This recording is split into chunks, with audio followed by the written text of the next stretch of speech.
제 72회 제갈량은 한중을 지혜로 취하고 조조는 야곡으로 군사를 물리다.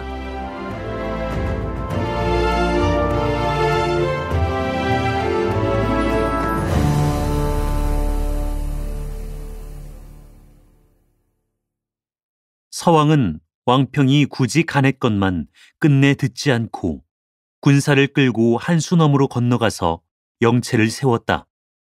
이것을 보고 황충과 조운이 자원에 나섰다. 저희들이 본부 인마를 거느리고 가서 조조 군사와 싸워보겠습니다. 현덕의 응낙을 받고 두 사람이 군사를 거느리고 나가다가 황충이 조운을 보고 말했다. 이제 서왕이 용명을 믿고 나왔으니 나가서 대적하지 말고 내버려 두었다가 날이 저물어 그들의 군사가 피곤해지기를 기다렸어. 우리 두 사람이 군사를 두 길로 나누어 가지고 나가서 치는 것이 좋겠네. 조운은 그것이 좋다고 했다. 그리하여 각기 군사를 거느리고 방책에 운거했다. 서왕이 군사를 이끌고 와서 진시부터 시작해서 신시에 이르기까지 내쳐 싸움을 걸었으나 서쪽 군사는 동하지 않았다. 서왕이 마침내 국노수들로 하여금 모조리 앞으로 나와 촉병의 영체에 대고 활을 쏘게 했다. 서왕이 국노수를 시켜서 활을 쏘는 것은 그자가 장차 물러가려 하기 때문일세. 이 시기를 타서 져야 하네. 황충이 조운을 보고 이렇게 말하는데 그 말이 미처 끝나기 전에 문득 조조 군사의 후대가 과연 뒤로 물러가기 시작했다는 보고가 들어왔다. 그러자 촉병 진영에서 북소리가 크게 진동하며 황충은 군사를 거느리고 좌편에서 나가고 조운은 군사를 거느리고 우편에서 나가 좌우로 끼고 쳤다. 서왕이 대패하니 군사들 가운데 한수에 빠져 죽는 자가 무수했다. 서왕은 죽기로 싸워 간신히 몸을 빼서 영체로 돌아와 왕평을 보고 책망했다. 우리 군사의 형세가 위태한 것을 보고도 네 어찌하여 구하러 오지 않았느냐? 제가 구하러 갔더라면 이 영체마저도 보전하지 못했을 것이옵니다. 제가 그러기에 공더러 가시지 말라 했던 것인데 공이 듣지 않아서 패한 것이 아닙니까? 서왕이 대로에서 왕평을 죽이려 했다. 그날 밤 왕평이 본부 군사를 지휘해 영체 안에 불을 놓자 조조 군사들이 대혼란에 빠지고 서왕은 영체를 버리고 달아났고 왕평은 한수를 건너 조운의 영체로 찾아왔다. 조운이 왕평을 데리고 현덕에게 가서 뵙고 왕평이 한수의 지리를 죄다 이야기해서 현덕은 크게 기뻐했다. 현덕은 내가 왕자균을 얻었으니 한중을 취할 것은 의심할 나위가 없도다 하며 왕평을 편장군으로 삼고 향도사의 임무를 맡겼다. 한편 서왕은 도망쳐 돌아가서 조조에게 왕평이 배반하고 유비에게로 가서 항복했다고 말하니 조조는 대로하여 친히 대군을 통솔해서 한수의 방책을 뺏으러 왔다. 조운은 고립된 형세에 그냥 버티고 있다가 어려울 것을 염려해서 한수 서편으로 물러났다. 이에 양군이 물을 사이에 두고 대치하게 되었다. 현덕과 함께 지형을 살피러 돌던 공명이 한수 상류 일대에 군사 1000여 명이 매복할 만한 토산이 있는 것을 보고 영체로 돌아와 조운을 불렀다. 자네는 군사 500명에게 모두 고각을 들도록 해서 토산 아래서 매복해 있다가 황혼이나 야반에 우리 영체 안에서 호포 소리가 울리거든 그 소리 한 번에 북을 한 번씩 치되 나가서 싸우지는 말게. 자룡이 계책을 받고 난 뒤 공명은 높은 산 위에서 적의 동정을 살폈다. 그 이튿날 조조 군사는 와서 싸움을 걸었으나 서쪽 진영에서 한 사람도 나가지 않고 화살 한 개도 쏘지 않아서 제풀에 지쳐 돌아갔다. 그날 밤 이슥한 때였다. 공명은 조조 영체의 등불이 꺼지고 군사들이 잠든 것을 알자 호포를 울렸다. 자룡이 듣고 군사들을 시켜서 일제히 북을 치고 각을 울리게 했다. 조조 군사는 적이 기습하러 오는 줄만 여겨서 놀라고 당황했다. 그러나 급히 영체에서 나가보면 군사라고는 한 명도 볼 수가 없었다. 그래서 영체로 돌아와 막 다시 자려고 하는데 호포가 또 울리고 고각이 또 울고 아우성 소리가 크게 진동해서 산골이 쩡쩡 울린다. 조조 군사는 밤새도록 불안해했다. 연달아 사흘 동안 이처럼 불안 중에 지내고 나자 조조는 겁이 나서 영체를 거두고 30리 뒤로 물러나 사면이 트인 넓은 들에 영체를 세웠다. 조조가 비록 병법은 알지만 괴계는 모르는구나. 공명은 웃으며 현덕에게 청해 친히 한수를 건너가 물을 등지고 영체를 세우게 했다. 현덕이 기책을 물으니 이러이러하게 하면 됩니다 하고 말했다. 조조는 현덕이 물을 등에 지고 영체를 세운 것을 보자 의혹이 들어 사람을 시켜서 전설을 보냈다. 공명은 내일 결전하자고 대답해 보냈다. 이튿날 양편 군사는 서로 나와서 중간에 있는 옥예산 앞에서 만났다. 피차 진을 치고 나자 조조는 두 줄로 용봉 청기를 버려 세우고 말을 타고 문기 아래 나와 서서 북소리가 3번 나기를 기다려 현덕더러 나와서 대답하라고 외쳤다. 현덕이 유봉, 맹달과 서천의 여러 장수를 거느리고 나가자 조조는 채찍을 들어 그를 가리키며 큰 소리로 꾸짖었다. 유비야, 이 배은망덕하고 조정을 배반하는 도적아! 현덕은 마주대고 꾸짖었다. 나는 한실 종친으로 조서를 받들어 도적을 치는 것이다. 그대가 국모를 시해하며 자립해서 왕이 되어 참남하게도 천자의 나녀를 쓰니 이것이 반역이 아니고 무엇이냐? 조조가 노해서 서왕에게 명하여 그가 출전하니 유봉이 나와서 맞는다. 두 사람이 어울려 싸울 때 현덕은 먼저 말을 달려 진중으로 들어가 버렸고 유봉도 서왕을 당해내지 못하고 말을 돌려 달아났다. 조조가 곧 영을 내렸다. 유비를 잡는 자를 서천의 주인으로 삼으리라. 조조의 대군이 일제히 함성을 올리며 진으로 지쳐 들어간다. 서촉 군사는 영체를 내버리고 한수를 향해서 도망친다. 그들이 버린 말과 병장기가 길 위에 쫙 깔려서 조조 군사들이 모두 앞다투어 약탈했다. 이것을 보자 조조는 급히 징을 쳐서 군사를 거두었다. 저희가 일격에 유비를 잡게 되는 판에 대왕께서는 어찌하여 군사를 거두십니까? 장수들이 물으니 조조는 이에 대답하여 내가 보매 족병이 한수를 등지고 영체를 세웠으니 이것이 첫째 의심가는 일이요. 마필과 군기를 많이 버리니 이것이 둘째 의심가는 일이라. 물건들을 취하지 말고 빨리 퇴군하는 것이 좋겠다. 하고 도리어 영을 내렸다. 단 한 가지라도 함부로 물건을 취하는 자는 그 자리에서 참하겠다. 모두 신속히 퇴군하라.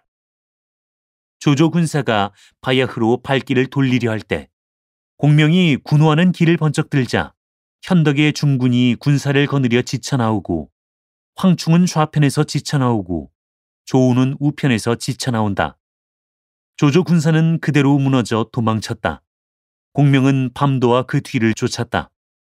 조조가 군중에 영을 전해서 남정으로 돌아가는데 문득 보니 5길에서 불이 일어났다. 이는 다름이 아니오. 원래 위연과 장비가 엄한을 시켜 자기들 대신 낭종을 지키게 하고는 군사를 나누어 와서 남정을 쳐 차지해버린 것이다. 조조는 겁에 질려 어찌할 바를 모르고 허둥지둥하며 양평관을 바라고 달아났다. 현덕은 대병을 거느리고 조조의 뒤를 쫓아서 남정과 포주에 이르렀다. 백성들 난무하고 나서 현덕은 공명에게 물었다. 조조가 이번에 와서는 어찌 패하는 것이 그리 빠릅니까? 조조는 본래 의심이 많습니다. 비록 용병에 능하다 해도 의심을 하면 패가 많은 법이라 우리가 의병을 써서 이긴 것입니다. 조조가 물러나서 양평관을 지키니 그 형세가 고단한데 선생은 장차 무슨 계책으로 물리치려 하십니까? 제가 계책을 정해 놓았습니다. 공명은 곧 장비와 위원으로 하여금 두 길로 나누어 가서 조조의 양도를 끊게 하고 또 황충과 조운으로는 역시 군사를 나누어 두 길로 가서 불을 놓아 산을 태우게 했다. 네 장수는 각각 향도관을 데리고 떠났다. 이때 조조는 물러가서 양평관을 지키게 하고 군사를 시켜 적의 정황을 알아보게 했다. 군사가 돌아와서 고하는 말이 이러하다. 지금 서쪽 군사들이 원군의 소로들을 모조리 막아버렸고 나무가 있는 곳은 모두 불을 질러 태워버려서 대체 군사들이 어디에 있는지 모르겠습니다. 조조가 한창 의아하게 생각하고 있을 때 또 고하는 말이 장비와 위원이 군사를 나누어서 군량을 검략한다고 한다. 조조가 물었다. 누가 가서 장비를 대적하겠는가? 허저가 제가 가겠소이다 하고 나선다. 조조는 허저로 하여금 정예병 1000명을 거느리고 양평관을 나가 노상에서 양초를 호송해 오게 했다. 양초를 운반해 오던 관원이 그를 보자 기뻐하며 만약에 장군이 여기 오시지 않았더라면 양초는 양평관까지 가져가지 못했을 것입니다. 하고 수레에 얹어 가지고 온 주육을 허저에게 바쳤다. 허저는 이어서 잔을 기울여 저도 모르게 대취에 취흉이 나서 양거를 몰고 나가자고 재촉했다. 날이 이미 저물고 또 앞은 산세 험악한 포주로 가는 산길인데 나갈 수 없습니다. 양초를 운반하는 관원이 만류했건만 허저는 듣지 않았다. 수많은 군사가 있는 내가 누구를 두려워하겠나. 오늘 밤은 달빛이 있어서 수레를 끌고 가기가 마침 좋구나. 그는 칼을 비껴들고 앞에 서서 말을 놓아 군사를 거느리고 나아갔다. 이경 이후에 포주 노상으로 나가 한참 갔을 때 갑자기 산골짜기에서 고각이 천지를 진동하며 일지군이 길을 막으니 거느리는 대장은 장비다. 장비가 장팔 사모를 꼬나잡고 말을 달려나와 허저에게로 달려든다. 허저도 칼을 휘두르며 그를 맞아 싸우는데 워낙 술에 취한 터라 장비를 당해내지 못하여 서로 싸우기 두어합이 못되어 어깨축지에 장비의 창을 맞고 말에서 떨어졌다. 군사들이 급히 그를 구해서 뒤로 도망쳤다. 장비는 양초와 수레를 모조리 빼서 돌아갔다.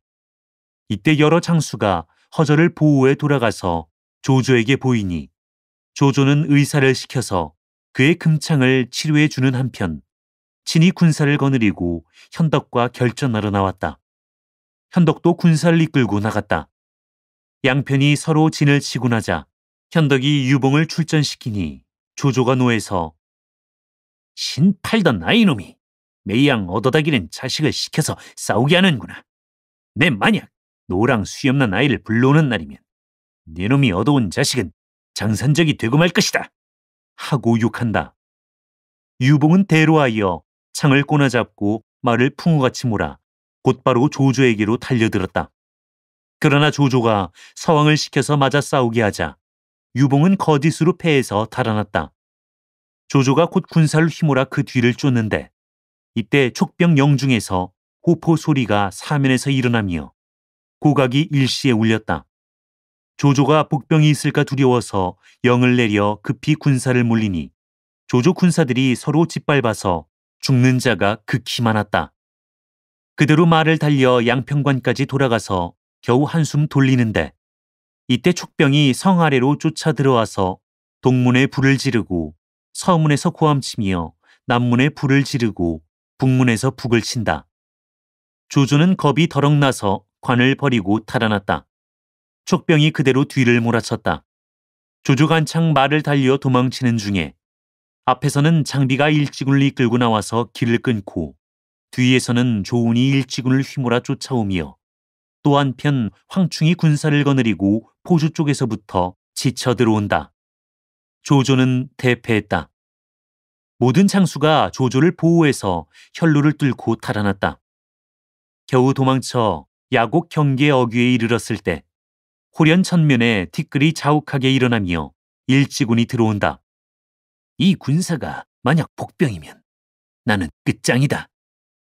조조가 이렇게 말하는데 막상 군사가 가까이 온 뒤에 보니 그는 바로 조조의 둘째 아들 조창이었다. 조창의 자는 자문이니 소시적부터 말을 잘 타고 활을 잘 쏘며 힘이 남보다 뛰어나서 맨주먹으로도 맹수를 때려잡았다.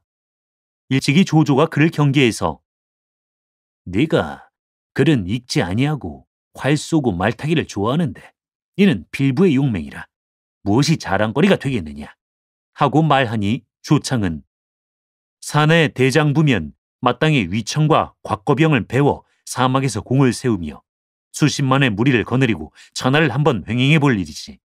박사는 되어서 무엇합니까? 하고 답했다. 조조가 언젠가 여러 아들의 뜻을 물은 적이 있었는데 그때 조창이 이렇게 대답했다.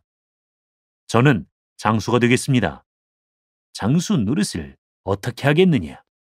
갑옷을 입고 병쟁기를 들고 나서서 어려운 일을 당하면 몸을 돌보지 않고 군사보다 제가 앞서 하며 상을 주면 반드시 일정하게 하고 벌을 주면 반드시 신의가 있게 하렵니다. 그 말에 조조는 크게 웃었다. 건한 23년에 대군의 오환이 반란해서 조조가 조창으로 하여금 군사 5만 명을 거느리고 가서 치게 하는데 떠나기 전에 조조는 그를 경계하여 집에 있으면 부자지간이나 일을 받으면 군신사이니 법은 사정을 돌보지 않는 것이다. 네 깊이 삼가야 할 것이다. 하고 타일렀었다. 조창이 대북에 이르러 적과 싸우며 매양 제가 먼저 나서서 곧장 상건까지 쳐들어가 북방을 모두 평정했는데 조조가 양평관에서 패했다는 소식을 듣고 이렇듯 싸움을 도우러 온 것이었다. 조조는 조창이 온 것을 보고 크게 기뻐하며 내 노랑 수염이 왔으니 이젠 틀림없이 유비를 깨뜨릴 수 있을 것이다. 하고 드디어 군사를 다시 돌려 야곡어귀에 영체를 세웠다. 조창이 당도한 것을 현덕에게 말한 사람이 있어서 현덕이 물었다. 누가 감히 가서 조창과 싸울 것인가? 제가 가겠습니다. 유봉이 대답하는데 맹달 또한 저도 가겠다고 말했다. 너희 둘이 함께 가서 누가 공을 세우나 어디 보자. 현덕이 허락해서 두 사람이 각기 군사 5,000명씩을 거느리고 나가는데 유봉은 앞에서 가고 맹달은 뒤를 따라 나갔다. 조창이 말을 내어 유봉과 싸우는데 단지 삼합에 유봉은 대패해서 돌아왔다. 이것을 보고 맹달이 군사를 거느리고 앞으로 나가서 바야흐로 조창과 창끝을 어우르려 할 때 문득 조조 군사가 크게 어지러워졌다. 이는 원래 마초와 오란의 양군이 쳐들어온 통에 조조의 군사들이 놀라서 소동을 일으킨 것이다. 맹달이 군사를 거느리고 협공했다. 마초의 수하 군사들이 예기를 길러둔 지 오래여서 이에 이르러 무위를 크게 떨쳐 그 형세를 당할 길이 없다. 조조 군사는 패해서 달아났다. 이때 조창이 마침 오란을 만나 둘이 싸우는데 두어합이 못되어 조창은 오란을 한창에 찔러 말 아래 떨어뜨렸다. 삼군이 혼전한 끝에 조조는 군사를 거두어 야곡 어귀에 영체를 세웠다. 조조가 군사를 주둔하고 있은 지 오래되었으나 군사를 진격시키려 해도 마초가 굳게 막고 있어서 하지 못하고 군사를 거두어 돌아가자 하니 또한 서쪽 군사들이 비웃을 것이 두려웠다. 주저하는 마음이 들어 결단을 못하고 있을 때 마침 요리사가 계탕을 올렸다. 조조는 국 대접 속에 달개, 갈비, 계륵이 있는 것을 보고 심중에 느끼는 바가 있어서 침음하고 있는데 하후돈이 들어와서 야간의 군호를 정해 주시라고 청한다. 조조는 입에서 나오는 대로 말했다. 계륵, 계륵. 하후돈이 여러 관원에게 영을 전해서 모두 계륵이라고 부르게 하니 이때 행군 주부 양수는 계륵이라고들 말하는 것을 듣자 즉시 수행하는 군사들을 시켜서 각기 행장을 수습하여 돌아갈 준비를 하게 했다. 누가 있다가 이를 하후돈에게 알렸다. 하후돈이 크게 놀라 양수를 장중으로 청해 물었다. 공은 어째서 행장을 수습하시오? 오늘 밤의 군호로 나는 위왕께서 불일간 퇴군에 돌아가실 줄 알았소이다. 대개 달개 갈비란 것은 먹자니 살은 없고 버리자니 아까운 것입니다. 이제 나아가자 하나 이기지는 못하겠고 물러가자 하나 남이 웃을까 두려운 것이 우리 형편이라 필경 여기 있어야 무익한 일이니 빨리 돌아갈 수밖에는 없습니다. 내일 위왕께서는 반드시 회군하실 것입니다. 그래서 행군에 임했을 때 바쁘지 않으려고 미리 행장을 수습해 놓는 겁니다. 공은 참으로 위왕이 배불러 하는 분이오. 하우돈도 행장을 수습하니 이것을 보고 영찬의 모든 장수가 돌아갈 차비를 차리지 않는 자가 없다. 그날 밤에 마음이 산란해서 잠들지 못하던 조조가 손에 강불을 들고 가만히 영채를 도는데 문득 보니 하후돈의 영채 안에서 많은 군사가 모두 짐을 꾸리고 있는 것이다. 조조는 깜짝 놀라 급히 장중으로 돌아와 하후돈을 불러서 그 까닭을 물었다. 주부 양수가 벌써 대왕께서 돌아가실 의향이 있으심을 알고 있더이다. 그의 대답을 듣고 조조가 다시 양수를 불러서 물어보니 양수가 게으르기의 뜻으로 대답한다. 조조는 대로하여 네 감히 쓸데없는 말을 내어 군심을 솟아나게 한단 말이냐 하고 곧 도부수를 호령해서 끌어내 목을 베게 하고 그 수급을 가지고 원문 밖에 내걸게 했다.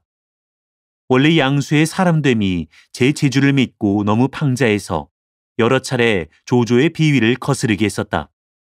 조조가 화원을 하나 만든 일이 있었는데 완성되자 조조가 보러 가서 잘 되었다 못 되었다는 말 없이 다만 붓을 들어 문 위에 살 활자를 써놓고는 돌아가 버렸다. 남들은 다 그 뜻을 알지 못했는데 양수가 있다가 말했다. 문 안에 살 활을 하면 곧 넓을 활이라. 승상께서는 화원의 문이 너무 넓은 것을 싫어하신 것이요. 이에 담을 고쳐 쌓은 다음에 다시 조조를 청해서 보이니 조조가 크게 기뻐하며 물었다. 누가 내 뜻을 알았는가? 양수입니다. 좌우가 아뢰니 조조는 비록 입으로는 칭찬하나 마음으로는 심히 그를 꺼렸다. 또 어느 날은 세북에서 타락 한 합을 보내왔는데 조조는 자필로 일합수 석자를 합 위에 써서 책상머리에 놓아두었다. 그러자 양수가 들어와서 이것을 보더니 곧 수저를 가져다가 여러 사람과 함께 타락수를 다 나눠 먹어버렸다. 조조가 그 까닭을 묻자 양수가 합 위에 분명히 1인 1구수 한 사람이 한 입씩 먹을 타락이라고 써놓으셨는데 어찌 감히 승상의 분부를 어기겠습니까? 하고 대답했다. 조조는 비록 기쁜 낯으로 웃어 보였으나 내심에는 그를 미워했던 것이다. 또 조조는 남이 자기를 암암리에 모해할까 저하여 일상 좌우에 이렇게 분부했었다. 내가 꿈속에서 사람을 잘 죽이니 내가 잠들었을 때 행여 너희들은 내게 가까이 오지 마라. 어느 날 그가 창중에서 낮잠을 자는데 덮고 자던 이불이 땅에 떨어졌다. 이것을 보고 한 큰 씨가 황망히 이불을 집어서 다시 덮어주었는데 조조는 벌떡 자리에서 뛰어 일어나 칼을 뽑아 그를 베고 다시 와상 위로 올라가 자다가 한동안이 지나서야 일어나서 거짓으로 놀라며 물었다. 누가 내 근씨를 죽였단 말이냐? 여러 사람이 사실대로 대답하자 조조가 통곡하며 후히 장사 지내게 하니 사람들은 모두 조조가 과연 꿈속에서 사람을 죽이는 버릇이 있는 줄로만 생각했다. 그러나 유독 양수만이 그 뜻을 알고 있어서 그 사람을 장사 지낼 때 손으로 가리키며 승상께서 꿈속에 계셨던 게 아니라 자네가 바로 꿈속에 있었던 걸세 하고 개탄하니 이 말을 듣고 조조는 더욱 그를 미워했다. 조조의 셋째 아들 조식이 양수의 재주를 사랑해서 매양 양수를 불러다가 담론하는데 밤새도록 쉬지 않을 때가 많았다. 조조가 여러 사람과 의논하고 조식을 세자로 봉하려 하자 조비가 이것을 알고 몰래 조가연 현령인 오지를 청해 상의하는데 누가 알까봐 겁이 나서 커다란 행담 속에 오지를 넣고 발로는 안에 비단이 들었다 하고 부중으로 실어들였다. 양수가 이 일을 알고 조조에게 가서 고해 바쳐 조조는 사람을 조비의 부문으로 보내서 살피게 했다. 조비가 황망히 오질에게 말하니 오질이 아무 걱정할 것이 없소이다. 내일 큰 행담에 정말 비단을 담아 다시 들여오게 해서 속이시면 그만입니다. 하고 훈수했다. 조비는 그 말과 같이 해서 큰 행담에 비단을 담아서 실어들였다. 사자가 뒤져보매 행담 속에 들어있는 것이 과연 비단이라 그대로 조조에게 회부했다. 조조는 그만 양수가 조비를 참수하는 줄로 의심해서 더욱 그를 미워했다. 언젠가는 또 조조가 조비와 조식의 재간을 시험해 보려고 둘에게 각각 업성문을 나갔다 오라고 이르고, 한편으로는 가만히 사람을 시켜서 물리에게 그들을 내보내지 말라고 분부해 놓았다. 조비가 먼저 성문에 이르자 물리가 막는다. 조비는 그대로 돌아오고 말았다. 조식이 이 말을 듣고 양수에게 물으니 양수가 공이 왕명을 받들고 나가시는 터이니 만일에 막는 자가 있다면 참에 마땅할 것입니다 하고 일러준다. 조식이 그 말을 그렇다 여기고 성문에 이르니 과연 물리가 나가지 못하게 막는다. 조식은 곧 내가 왕명을 받들었는데 누가 감히 내 길을 막는단 말이냐 하고 꾸짖으며 그 자리에서 그를 참해버렸다. 이리하여 조조는 조식을 능하다고 생각했는데 뒤에 어떤 사람이 조조에게 그것이 곧 양수가 가르친 것이옵니다 하고 고해서 조조는 대로하며 이로 인해 조식까지도 좋아하지 않았다. 양수는 또 일찍이 조식을 위해서 답교 10여 조를 지어주고 언제고 조조가 묻는 일이 있으면 곧 조목을 따라서 대답하게 했다. 조조가 매양 군국 대사를 가지고 묻건만 조식은 대답이 흐르는 물같이 거친 데가 없었다. 조조는 마음에 못내 의심했는데 뒤에 조비가 몰래 조식의 좌우에 있는 자를 매수해서 양수가 지어준 답교를 훔쳐다가 조조에게 바쳤다. 조조는 대로해서 그놈이 감히 나를 속인단 말이냐 하고 그때부터 벌써 양수를 죽일 마음이 있었는데 이제 군심을 혼란시켰다는 죄명을 빌어서 그를 죽인 것이었다. 양수가 죽을 때 나이는 34세이다. 후세 사람이 지은 시가 있다. 총명하다 양덕조야 대대 명문 자손으로 붓끝에 용이 날고 흉중에 비단 수놓았네. 입을 열면 좌중을 놀라게 하니 질문에 빠른 대답 뉘 당하리. 제 재주로 몸 망쳤구나. 퇴군 여부와는 상관없는 일. 조조는 양수를 죽이고 나자 짐짓 하우돈에게도 노여움을 품어 그도 참하겠다고 호령했다. 그러나 여러 관원이 나서서 빌자 조조는 하우돈을 꾸짖어 물리친 다음 곧 영을 내려 내일 진병하게 하라고 했다. 이튿날 조조 군사가 야곡 어기로 나가는데 앞에 일지군이 나와서 막으니 바로 위연이다. 조조는 위연에게 항복하라 권했으나 위연이 큰 소리로 꾸짖어서 조조는 방덕을 시켜 나가서 싸우게 했다. 두 장수가 한창 싸우고 있을 때 조조 영체 안에서 불이 일어나며 사람이 와서 고하되 마초가 와서 중체와 후체 두 영체를 검략한다고 한다. 조조는 칼을 빼서 손에 들고 호령했다. 장수들 중에 뒤로 물러나는 자는 참하리라. 모든 장수가 힘을 다해서 앞으로 나갔다. 위연은 거짓으로 패해서 달아났다. 조조가 그제야 군사를 돌려서 마초와 싸우게 하고 자기는 높은 언덕 위에 말을 세우고 양편 군사가 싸우는 양을 보고 있었다. 이때 졸지에 일표군이 앞에서 지쳐 들어오며 위연이 여기 있다 하고 큰 소리로 외치더니 활에 살을 먹여 조조를 쏘아 맞췄다. 조조는 말에서 떨어졌다. 위연이 곧 활을 버리고 칼을 휘두르며 말을 풍우같이 몰아서 조조를 죽이려고 산언덕을 치달아 올라온다. 이때 한 옆으로부터 장수 하나가 큰 소리로 우리 주공을 상하게 하지 마라 하고 번개같이 뛰어나온다. 보니 바로 방덕이다. 방덕은 기운을 떨쳐 앞으로 나가서 위연과 싸워 그를 물리치고 조조를 보호해서 앞으로 나갔다. 이때 마초는 이미 물러간 뒤였다. 조조는 상처를 입고 영체로 돌아왔다. 위연이 쏜 화살에 윗입술을 맞아서 앞니 2대가 부러졌던 것이다. 조조는 곧 의사를 불러 치료를 받으며 양수가던 말을 생각하고 그의 시체를 거두어 가지고 돌아가 후히 장사지내게 하며 그 길로 회군하는데 방덕을 시켜서 뒤를 끊게 했다. 조조가 담요로 덮은 술의 전거 속에 누워서 좌우 호분군의 호위를 받으며 나가는데 호련 고하되 야곡의 산 위 양편에서 불이 일어나며 복병이 쫓아온다고 한다. 조조 군사들은 모두 놀라서 겁을 내며 어찌할 바를 몰랐다. 동관에서 치른 곤경 또 한 번 당하는가. 그 옛날 적벽에서도 이런 적이 있더니. 필경 조조의 목숨이 어찌 될 것인고. 다음 회를 보라. 사단법인 올제 제작, 낭독 공준호, 번역 연변인민출판 삼국지 번역팀.